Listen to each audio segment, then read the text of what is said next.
యోగి బాబు almost తమిళ చలనచిత్ర పరిశ్రమలో ఇవాళ ఆయనకున్న క్రేజ్ అంతా ఇంత కాదు, మనందరికీ తెలిసిందే. ఈయనతో అంటే ఎన్ని సినిమాలు హీరోలుగా చేశాను. ఈ మధ్య ఈయన హీరోగా చేసిన సినిమా కన్నడ సినిమా ఒకటి యాక్ట్ చేశాను నేను. అటువంటిది very quiet and calm going. చూస్తే కామెడీ చేస్తాడని ఎవడు అనుకోడు, అలా ఉంటాడు. కానీ he will perform the comedy to certain extent.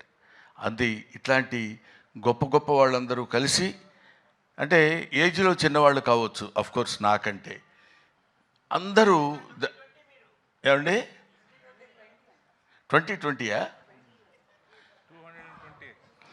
220 అంట వీడిదుడు.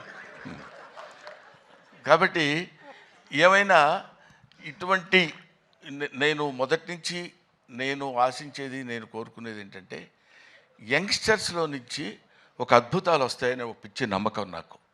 వాళ్ళు రావాలి, వాళ్ళు అలా క్రియేట్ చేయాలి.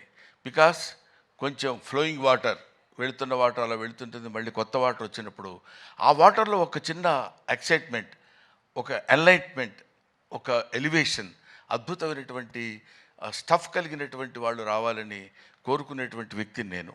నాకు ఐ లవ్ ఇట్.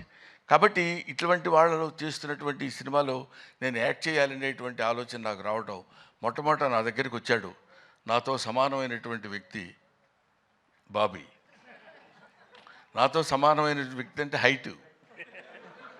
ఆ తర్వాత అమర్, వేణు, వీళ్ళ ముగ్గురు కలిసి ఒక అందమైనటువంటి కామెడీ సినిమా తీయాలి కామెడీయా, అది కామెడీలా కాకుండా దానిలో ఒక అద్భుతమైనటువంటి చిన్న థ్రెడ్ ఒకటి పెట్టి దాన్ని ఎలా నడిపించాలి, ఎలా చేయించాలి అనేటువంటి దీనిలో చేయించినటువంటి ఒక most entertainment thriller I think.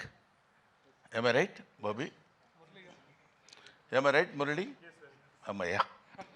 So ఇటువంటి సినిమాల్ని మనం ఆదరించి సక్సెస్ చేస్తే ఇంకా మంచి మంచి సినిమాలు ఇలాంటి యంగ్స్టర్స్ కుర్రాళ్ళు వచ్చి చేసి మనల్ని మెప్పించి సినిమా ఇండస్ట్రీని ఒక లెవెల్ పైకి తీసుకెళ్తారు, పర్టికులర్లీ కామెడీ స్థాయిని పైకి తీసుకెళ్తారని నేను మనస్ఫూర్తిగా కోరుకుంటూ